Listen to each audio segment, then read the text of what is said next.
In 1953, Millfield's Main Street teemed with life. The bell above Otto Lundgren's hardware store chimed 38 times a day on average. Families strolled the sidewalks, children pressed their noses against candy displays at Franklin's Five and Dime, and housewives chatted while selecting the day's vegetables at Sorrento's Produce. This is the story of how America's neighborhoods lost the backbone of their communities. What force could possibly dismantle such deeply rooted institutions? How did the shopkeepers who knew your children's names and extended credit on a handshake become relics of a bygone era? The answers lie in a complex web of economic transformation, cultural shifts, and perhaps something more difficult to define, a subtle change in the American soul itself. Otto Lundgren opened his hardware store in 1931, during the depths of the Great Depression. The son of Swedish immigrants, Otto had arrived in Millfield, Ohio with $12 in his pocket and a toolbox his father had given him. The town was struggling, like everywhere else in America, but Otto saw opportunity where others saw only hardship. If people can't afford new things, he told his wife Frances, they'll need to repair what they have. The first location was barely 800 square feet, a narrow storefront with wooden floors that creaked under customers' feet. Otto stocked nails by the pound, simple hand tools, and basic household repair items. He couldn't afford much inventory, but he knew tools and hardware intimately from his years working as a handyman. The first day, Francis later recalled in an interview for the Millfield Historical Society, we made $4.35. Otto was so proud he wrote the amount in a ledger with a date.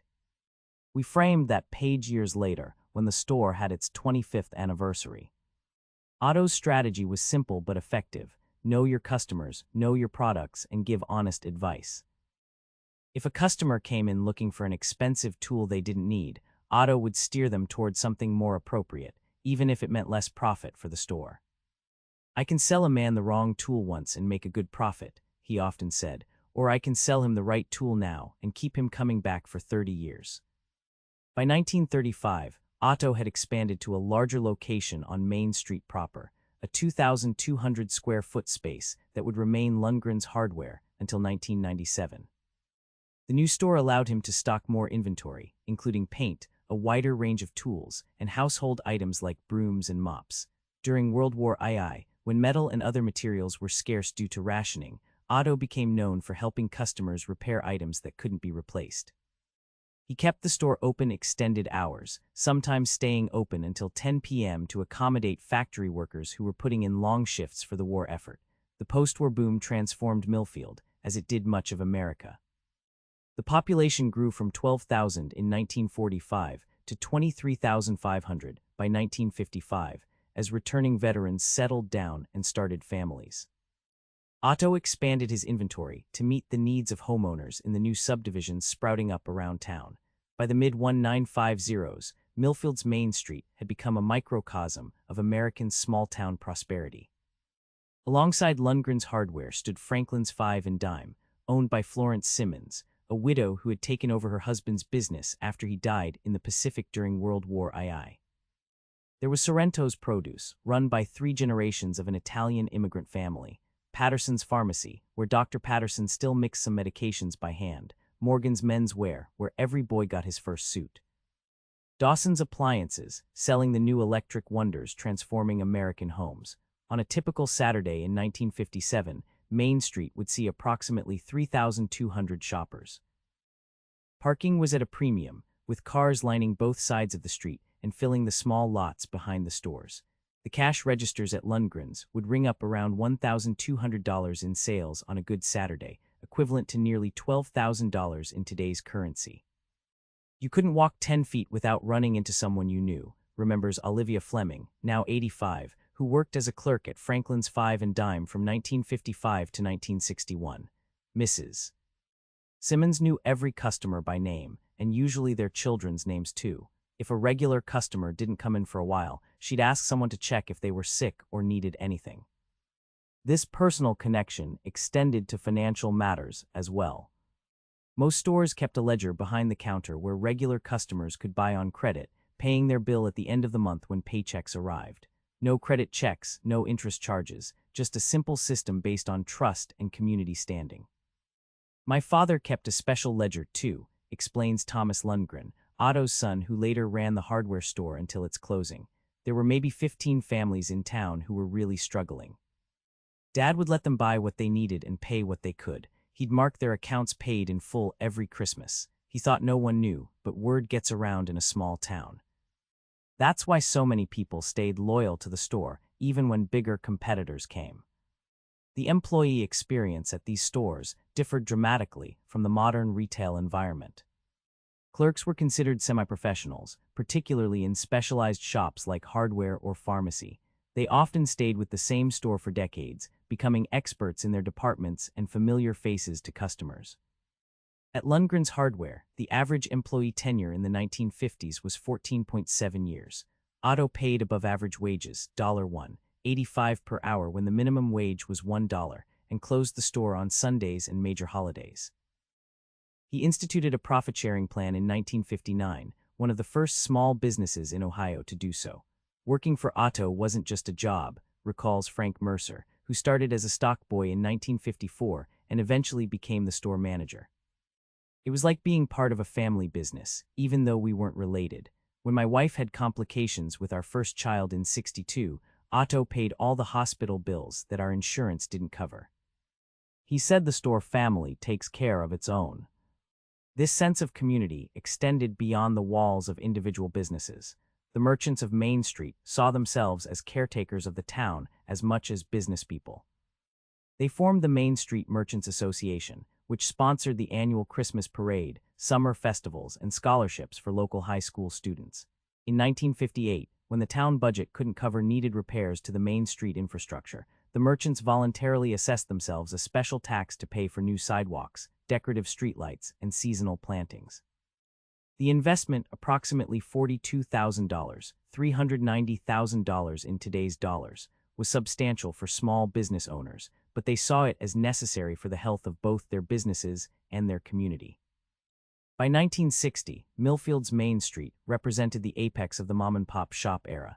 17 locally owned retail establishments operated within a 3-block stretch. Collectively, they employed 122 people full-time and another 47 part-time, making them the third largest employment sector in the town after the paper mill and the school system. The economic impact extended beyond direct employment. Local merchants were more likely to use local services. The town's accounting firm, bank, and print shop all counted Main Street businesses as their best customers. Studies would later show that for every dollar spent at a locally owned business, approximately 45 cents remained in the local economy, compared to about 15 cents for chain stores. Main Street merchants were also among the town's most generous charitable donors.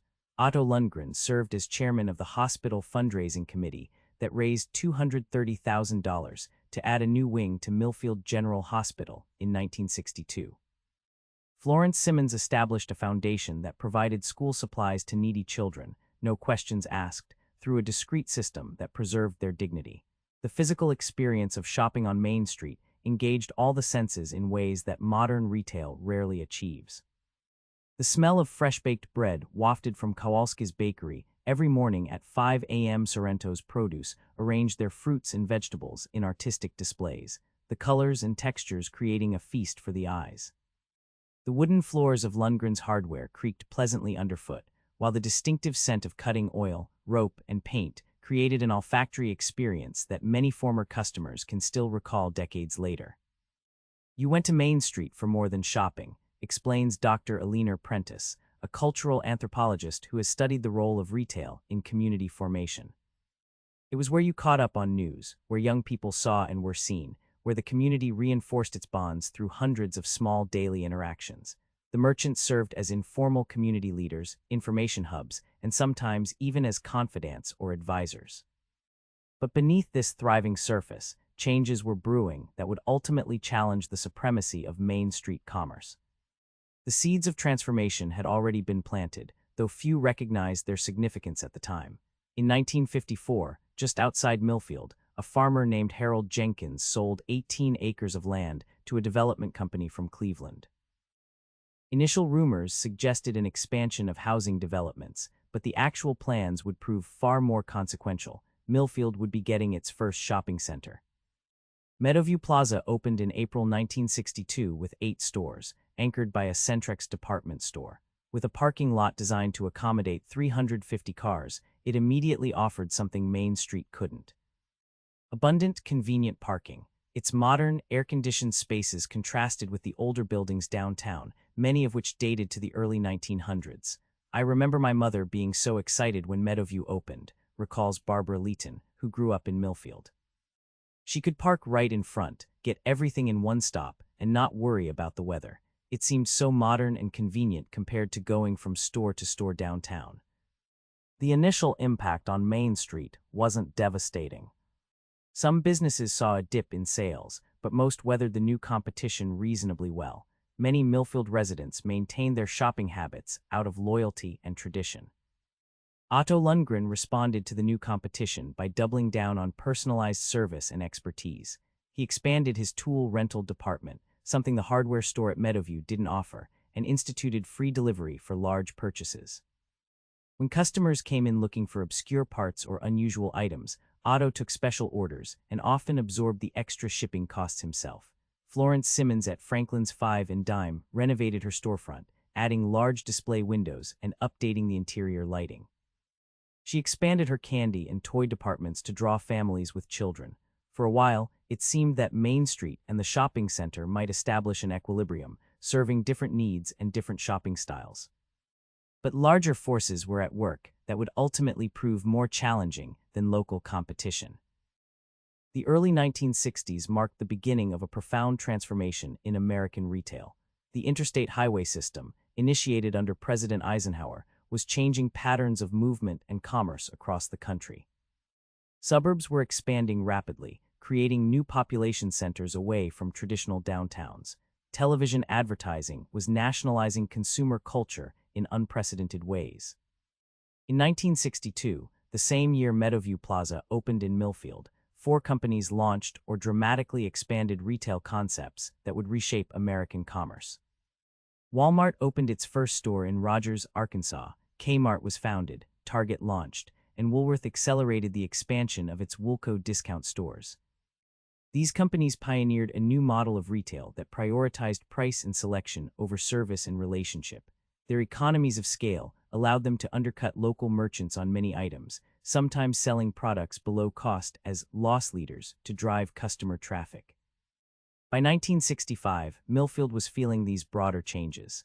The paper mill, long the town's largest employer, reduced its workforce by 15% as automation reduced the need for manual labor. Young people increasingly left for opportunities in larger cities. A bypass highway opened, routing traffic around downtown rather than through it. The shopping center expanded in 1967, adding a grocery supermarket and doubling its retail space. Main Street merchants began to struggle more visibly. The first casualty was Morgan's Men's Wear, which closed in 1968 after 42 years in business. Patterson's Pharmacy sold to a regional chain the following year. Otto Lundgren, now in his 60s, found himself working longer hours to maintain his store's profitability. His son Thomas had joined the business, but the father-son team found themselves swimming against an increasingly powerful tide. Dad refused to compromise on quality, Thomas Lundgren remembers. When suppliers started offering cheaper tool lines, he wouldn't carry them. He'd say, "I'm not selling junk that'll break on a man when he's depending on it." But those cheaper tools were in the department stores and catalog showrooms, and price-sensitive customers went there. Florence Simmons at Franklin's 5 and Dime faced similar challenges. The variety store format itself was being squeezed between discount stores on one end and specialty retailers on the other. Maintaining inventory became increasingly difficult as wholesalers consolidated and minimum orders increased. Mrs. Simmons used to say that she felt like a dinosaur watching the Ice Age arrive, recalls Olivia Fleming, who remained friends with her former employer until Florence's death in 1986. She knew times were changing, but that didn't make it any easier to adapt. The 1970s accelerated the challenges. The oil crises of 1973 and 1979 drove up transportation costs, disproportionately affecting small businesses without the negotiating power of large chains. Inflation eroded profit margins and made inventory management more difficult. Interest rates soared, making it expensive for small businesses to finance inventory or improvements. By 1975, Millfield's Main Street had lost a third of its retail businesses. Empty storefronts became increasingly common. The remaining merchants found themselves in a vicious cycle. As foot traffic declined, sales fell, making it harder to maintain inventory and staffing, which further reduced the attraction of shopping downtown. The opening of Millfield Mall in 1978 marked another turning point. Located on the Bypass Highway, the enclosed mall featured 42 stores, including national chains like JCPenney and Sears. Its climate-controlled environment, extended hours, and concentrated selection proved irresistible to many shoppers. Within 6 months of the mall's opening, 3 more Main Street businesses closed. Otto Lundgren, now 72 years old, considered retirement. Thomas convinced him to keep the store open, but they reduced staff and cut back on inventory. Florence Simmons converted part of her 5 and dime into a lunch counter, trying to create a new reason for people to visit downtown. Some Main Street merchants adapted by becoming more specialized. Sorrento's Produce survived by focusing on premium fruits and vegetables not found in supermarkets, along with imported Italian specialty foods. Kowalski's Bakery developed a loyal following for their authentic European-style breads and pastries that couldn't be found in grocery store bakeries. But these success stories were the exceptions. By 1982, only 8 retail businesses remained on Millfield's Main Street, down from 17 in 1960. The empty storefronts were filled by marginal businesses, a used furniture store, a palm reader, a series of short-lived enterprises that opened and closed within months. Otto Lundgren died in 1985 at the age of 79. He had continued working at the hardware store until 3 weeks before his death, though Thomas had taken over day-to-day management years earlier. His funeral was attended by over 600 people, many of whom shared stories about how Otto had helped them solve home repair problems or extended credit during difficult times. Throughout the 1980s, the challenges facing small retailers intensified. New category killer stores emerged, large specialty retailers like Home Depot, Toys R Us, and Office Depot that could offer deeper selection in specific categories than small general merchants could match. When Home Depot opened a store near Millfield in 1989, Lundgren's Hardware saw sales drop by 35% almost overnight. The store that had weathered the shopping center, the mall, and numerous economic cycles found itself facing an existential threat. They had 50 kinds of hammers, Thomas Lundgren recalls. We had maybe 10. Their buying power meant they could sell some tools cheaper than my wholesale cost. How do you compete with that? Florence Simmons closed Franklin's 5 and Dime in 1988, ending 53 years of business on Main Street. At the closing sale, longtime customers waited in line to say goodbye, many in tears. Florence herself stood at the door for 3 days, thanking each person individually for their patronage over the years. When Franklin's closed, something went out of the town, says Margaret Wilson, a lifelong Millfield resident. It wasn't just a store. It was where you got your first job as a teenager, where you took your children for a special treat, where everyone went for school supplies in August. Florence knew which teachers required which supplies. The clerks at Walmart didn't. By 1990, Main Street was barely recognizable compared to its heyday. The remaining businesses struggled to survive. Property values had fallen so dramatically that some buildings sold for less than 20% of their 1960 inflation-adjusted value. The Christmas decorations that had once stretched the entire length of Main Street now covered only a single block, a poignant symbol of decline. Thomas Lundgren held on at the hardware store through sheer determination and by taking on personal debt. He reduced the store's hours, did most repairs himself rather than calling specialists, and took only a minimal salary. His wife took an accounting job at the hospital to help support the family. I felt like I was keeping it going for Dad as much as for myself, Thomas explains. Every time I thought about closing, I'd remember how he built it from nothing during the Depression. How could I be the one to end it? The early 1990s brought a glimmer of hope to some struggling downtowns across America. The Main Street program, launched by the National Trust for Historic Preservation, offered a framework for revitalization. Historic preservation tax credits made renovating old buildings more financially viable. A growing disillusionment with mall culture led some consumers to seek more authentic shopping experiences. Millfield attempted to capitalize on these trends. In 1992, the City Council approved a downtown revitalization plan that included facade improvements, new streetscaping, and marketing efforts to rebrand Main Street as a historic district. Thomas Lundgren served on the committee, bringing his deep knowledge of downtown's history to the planning process. For a brief period, it seemed the plan might work. A few new businesses opened, an antique mall, a coffee shop, a used bookstore. Saturday foot traffic increased modestly. Lundgren's hardware saw sales stabilize after years of decline, but the reprieve proved temporary. In 1994, a Walmart supercenter opened on the bypass highway, combining a full grocery store with the company's traditional general merchandise. The impact rippled through the community, affecting not just downtown but also the mall and shopping center. Within 18 months, the grocery store at Meadowview Plaza closed, as did 3 stores at the mall.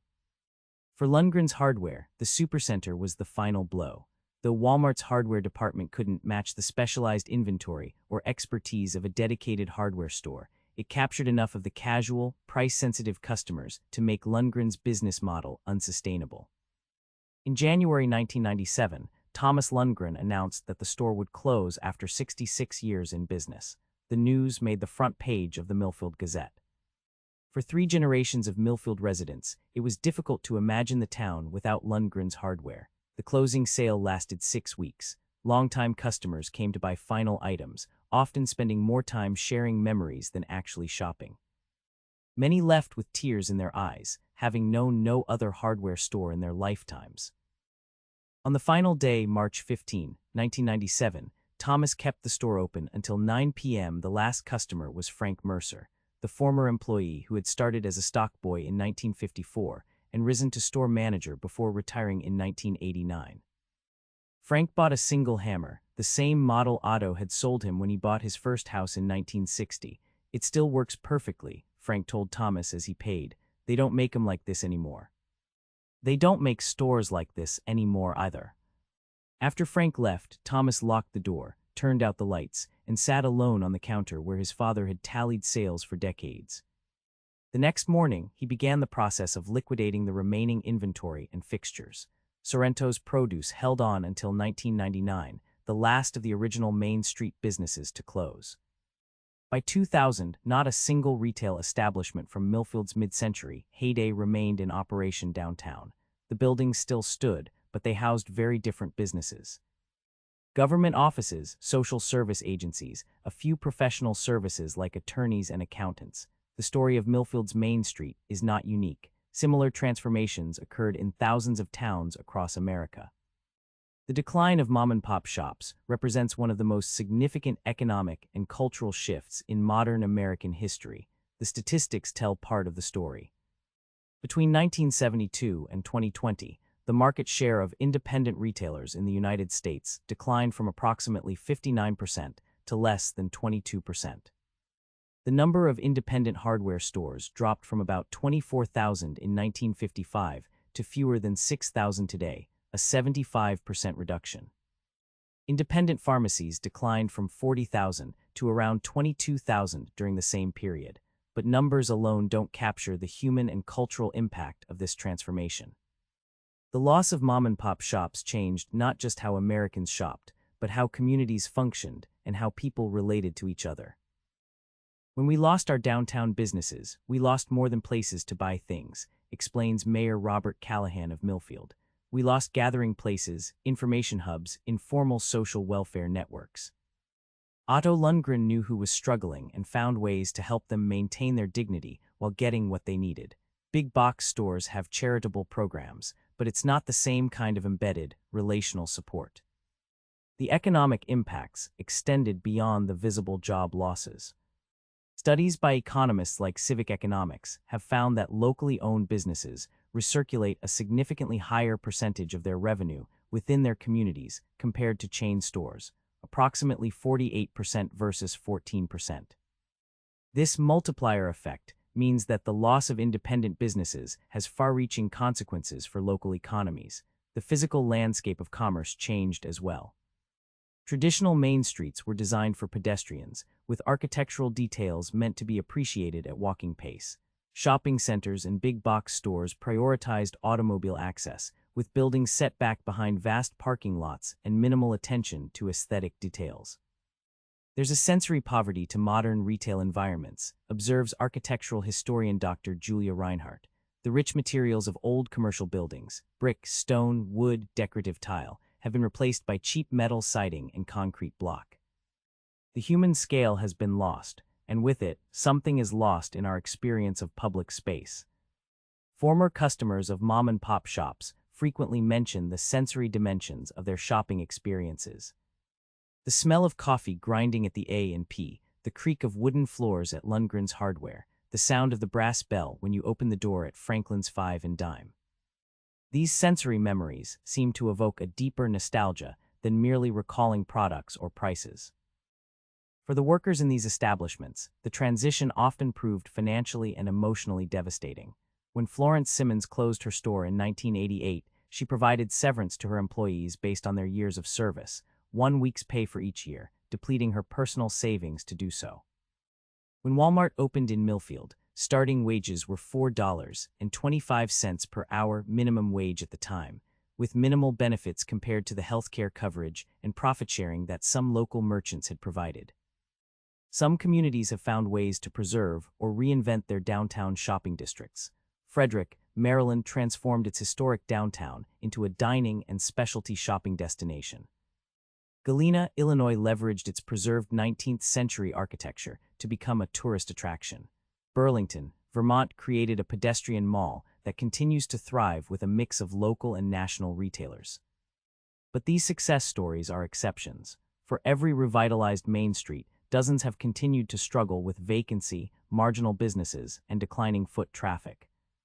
The fundamental economic forces that undermine small retailers, economies of scale, national supply chains, changing consumer preferences, remain powerful counterforces to revitalization efforts. What exactly happened to America's mom-and-pop shops? The question has no simple answer. Like most significant economic and cultural shifts, the decline resulted from a complex interplay of forces operating at different levels. Some focus on the business practices of large competitors. Walmart, in particular, has been criticized for predatory pricing, temporarily selling products below cost to drive competitors out of business, and for pressuring suppliers to reduce wholesale prices in ways that disadvantaged smaller retailers. A 2009 study found that within 5 years after a Walmart supercenter opened, an average of 4 local supermarkets would close. Others point to broader economic factors, the efficiencies of scale that give large chains inherent cost advantages, the rise of shopping malls that concentrated retail away from traditional downtowns. Changing consumer preferences that prioritized price and convenience over service and relationship. Cultural factors played a role as well. The increased mobility of American society meant fewer people lived in the same community for their entire lives, weakening the personal connections that had sustained many small businesses. Television and later, the internet nationalized consumer culture, creating demand for products seen in media rather than those available locally. Government policies influenced the trend too. Highway construction often bypassed traditional business districts. Zoning laws favored new development over reinvestment in existing commercial areas. Tax policies sometimes incentivized new construction rather than rehabilitation of historic buildings. Looking at the complex interplay of these factors, it becomes clear that the decline of mom-and-pop shops wasn't inevitable, but it also wasn't simply the result of individual business decisions or consumer preferences. It represented a systemic transformation in how commerce functions in American society, yet some wonder if there wasn't also something more intangible, almost spiritual, in this transformation. Some former small-town merchants speak of their communities as if they were under a kind of spell or curse that made people forget what they once valued. It's like people were hypnotized, says Florence Simmons' daughter Margaret, who worked in the family store throughout her youth. They'd complain about poor service at the big stores, about how no one knew anything or cared about helping them. Then they'd drive right past our store to shop there anyway, saving $2 but spending an hour of their time. It never made sense to me. Thomas Lundgren expresses a similar sentiment. Sometimes I'd have customers come in for advice on how to fix something. I'd spend half an hour explaining the process, drawing diagrams, writing down instructions. Then they'd thank me and say they were going to buy the parts at Walmart because it was cheaper. They didn't see the connection between the service they valued and the purchase that supported it. This disconnection between what people claim to value and how they actually behaved as consumers remains one of the most puzzling aspects of the transformation. It suggests that forces beyond rational economic calculation were at work in reshaping American commercial culture. Some social psychologists have proposed that large retailers benefit from a kind of collective action problem. Individual consumers make choices based on personal benefit, lower prices, but collectively, these choices lead to outcomes that many of those same individuals claim to regret: the loss of community-based businesses. Others suggest that the convenience of one-stop shopping creates a kind of inertia that overcomes consumers' stated preferences for local businesses. The cognitive load of making multiple stops for different categories of goods becomes increasingly unattractive in a time-pressed society. Whatever the explanation, the gap between consumer values and behavior has made it difficult for even the most well-run small businesses to survive in categories where they compete directly with large chains. The emergence of the internet and e-commerce added yet another dimension to these challenges. Amazon, founded in 1994, initially focused on books but quickly expanded to become what founder Jeff Bezos called the everything store. By offering an unprecedented selection, aggressive pricing, and the convenience of home delivery, e-commerce further eroded the viability of brick-and-mortar retail, both large and small. For mom-and-pop shops, the internet presented a paradox. On one hand, it offered small businesses the potential to reach customers far beyond their local areas. On the other hand, it further trained consumers to prioritize price and convenience over local relationships and service. Some observers believed that the COVID-19 pandemic might reverse some of these trends. As supply chains faltered and large retailers struggled with inventory, some consumers rediscovered local businesses that proved more resilient and responsive. The concept of buying local gained traction as communities sought to support struggling businesses during lockdowns. But the pandemic also accelerated the shift to e-commerce, with online sales growing by 44% in 2020 alone. Many small retailers that had survived decades of competition from big box stores finally closed during the pandemic, unable to weather the extended disruption to their businesses. The debate about what was lost with the decline of mom-and-pop shops continues. Critics of nostalgia point out that these businesses weren't always idyllic. Some practiced discrimination, maintained limited hours that inconvenienced working people, or charged higher prices that particularly burdened lower-income consumers. Yet even accounting for these limitations, many communities have come to recognize that something valuable was lost in the transition to corporate retail, something related to community identity, human connection, and local economic resilience. The stores on Main Street weren't just businesses, reflects Otto Lundgren. They were institutions that helped hold the community together. When a child got their first job at Franklin's Five and Dime, when a young couple opened a house account at Lundgren's Hardware, when everyone gathered at Sorrento's for the fresh produce of each season, these weren't just commercial transactions. They were threads in the fabric of community life. This perspective has gained increasing support from research in fields ranging from economics to public health. Studies have found correlations between the presence of locally owned businesses and various measures of community well-being. Higher social capital, stronger local governments, even better public health outcomes.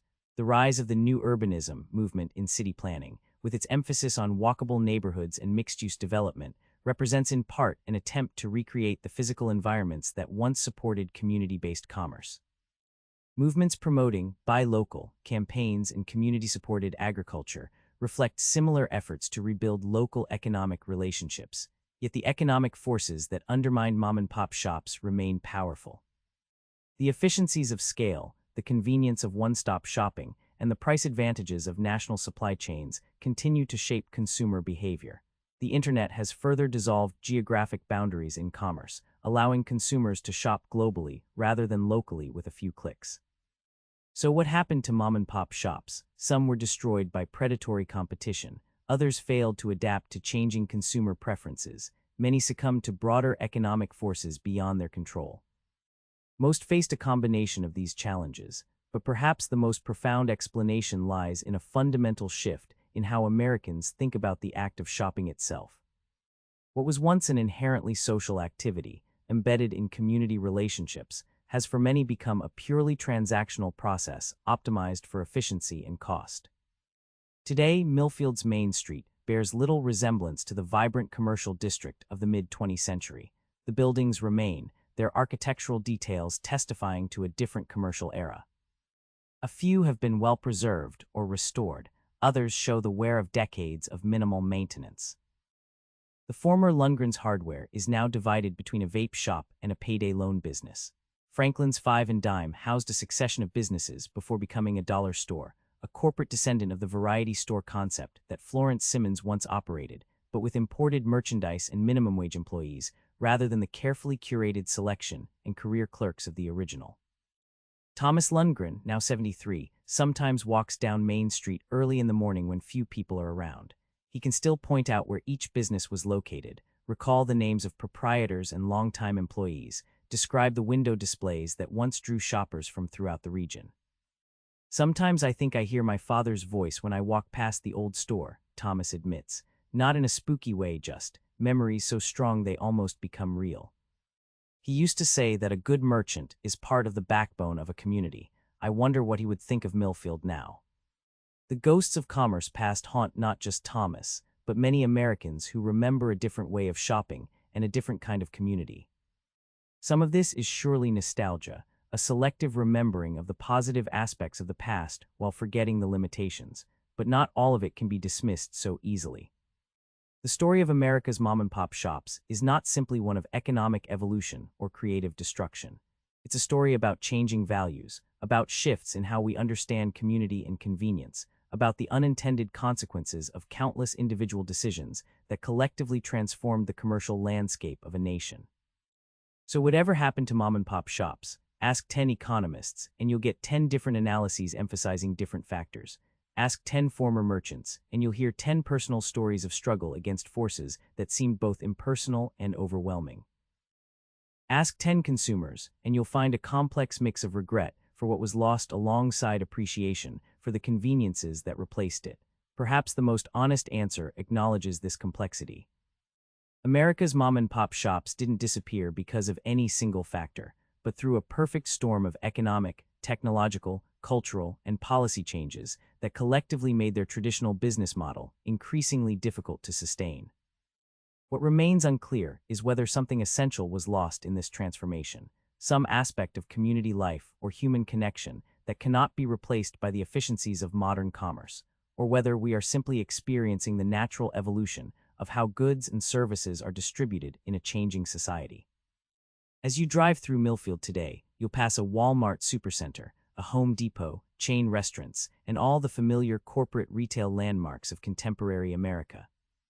Main Street sits just a mile away, its historic buildings still standing, but now serving very different purposes than their original functions. The bell that once chimed above Lundgren's Hardware is displayed in the Millfield Historical Society Museum, along with Otto's original ledger showing the $4.35 in sales from his first day in business.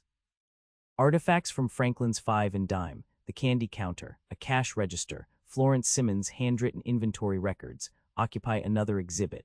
These relics draw modest attention from museum visitors, many of whom have no personal memory of shopping in these establishments.